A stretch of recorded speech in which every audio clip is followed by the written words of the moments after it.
Hi സുഹൃത്തുക്കളെ, June മാസത്തിലെ പരീക്ഷകൾക്കായിട്ടുള്ള നിങ്ങളുടെ തയ്യാറെടുപ്പൊക്കെ എവിടെ വരെയായി? നമുക്കറിയാം, ജൂൺ ജൂലൈ മാസങ്ങളിലായിട്ട് ടെക്നിക്കൽ PSC പരീക്ഷ എഴുതുന്നവരെ സംബന്ധിച്ചിട്ട് ഒരുപാട് ഓപ്പർച്യൂണിറ്റികളാണ് വരുന്നത് അല്ലെ.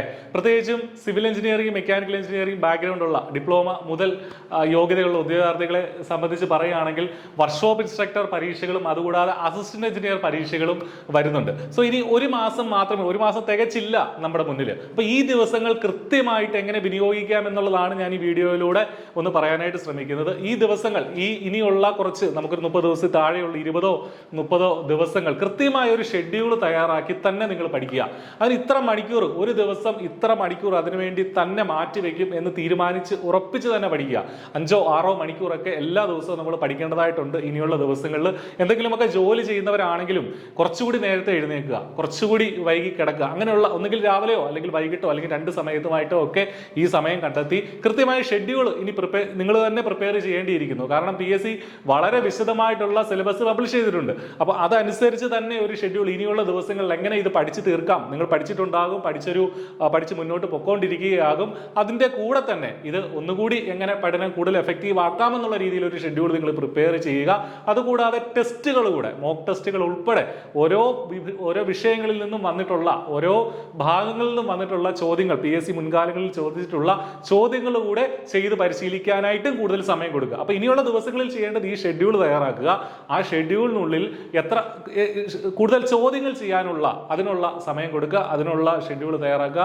അതോടൊപ്പം തന്നെ റിവിഷന് വേണ്ടിയിട്ടും ആകെ ഒരു 30 ദിവസമാണ് ഇനിയൊരു പരീക്ഷയ്ക്ക് വേണ്ടിയിട്ട് കിട്ടുന്നതെങ്കിൽ അതിൽ 20 ദിവസം, ബാക്കിയുള്ള 10 ദിവസങ്ങൾ, 20 ദിവസം നിങ്ങൾ പഠിക്കാനും ടെസ്റ്റ് എടുക്കാനും ഉപയോഗിക്കുക. ബാക്കി ഒരു 10 ദിവസമെങ്കിലും എന്ത് ചെയ്യണം, റിവിഷന് വേണ്ടിയിട്ട് മാത്രം മാറ്റിവെക്കണം. കാരണം ഒരുപാട് വലിയ സിലബസ് ആണ് ഈ പരീക്ഷകളുടെയൊക്കെ. അപ്പൊ റിവിഷന് വേണ്ടിയിട്ട് മാത്രം ഒരു 1/3 സമയം നിങ്ങൾ മാറ്റി വെക്കേണ്ടതായിട്ടുണ്ട്. ഒരു ദിവസം കൃത്യമായ ഒരു ഷെഡ്യൂൾ പ്രിപ്പയർ ചെയ്തിട്ട് ആ മണിക്കൂർ തന്നെ പഠിക്കുക. അതിനോട് സ്റ്റിക്ക് ഓൺ ചെയ്യുക, കൺസിസ്റ്റന്റ് ആയി പഠിക്കുക. 4 മണിക്കൂറെങ്കിൽ 4 മണിക്കൂർ, 3 മണിക്കൂറെങ്കിൽ 3 മണിക്കൂർ. എന്തൊക്കെ വന്നാലും, എന്തൊക്കെ പ്രശ്നങ്ങൾ ഉണ്ടായാലും നമ്മളതിൽ ഉറച്ചു നിൽക്കുമ്പോൾ തീരുമാനമെടുക്കുക.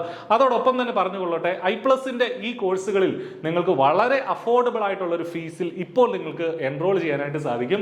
വർക്ക്ഷോപ്പ് ഇൻസ്ട്രക്ടർ മെക്കാനിക്കൽ ജൂൺ 9 നടക്കുന്ന പരീക്ഷയ്ക്കായിട്ടും, PWD irrigation assistant engineer civil ആ പരീക്ഷയ്ക്കായിട്ട് ജൂൺ 7 നടക്കുന്ന പരീക്ഷയ്ക്കായിട്ടും, കൂടാതെ വർക്ക്ഷോപ്പ് ഇൻസ്ട്രക്ടർ സിവിൽ ജൂൺ 15 നടക്കുന്ന പരീക്ഷയ്ക്കായിട്ടും വളരെ കുറഞ്ഞ ഒരു ഫീസിൽ നിങ്ങൾക്ക് എൻറോൾ ചെയ്യാം. കൂടാതെ ജൂനിയർ ഇൻസ്ട്രക്ടർ സർവേയർ പരീക്ഷയ്ക്ക് വേണ്ടിയിട്ടും, മെയ് 31 നടക്കുന്ന ജൂനിയർ ഇൻസ്ട്രക്ടർ സർവേയർ പരീക്ഷയ്ക്ക് വേണ്ടിയിട്ടും നിങ്ങൾക്ക് വളരെ കുറഞ്ഞ ഒരു ഫീസിൽ എൻറോൾ ചെയ്യാം. പ്രീ റെക്കോർഡഡ് ആയിട്ടുള്ള ഹൈ ക്വാളിറ്റി വീഡിയോസും കംപ്ലീറ്റ് സിലബസ് കവർ ചെയ്യുന്ന രീതിയിലുള്ള ക്ലാസ്സുകളും അതുകൂടാതെ അസസ്മെന്റ് ടെസ്റ്റുകളും മോക്ക് ടെസ്റ്റുകളും ഒക്കെ നമ്മളുടെ കോഴ്സിന്റെ പ്രത്യേകതയാണ്.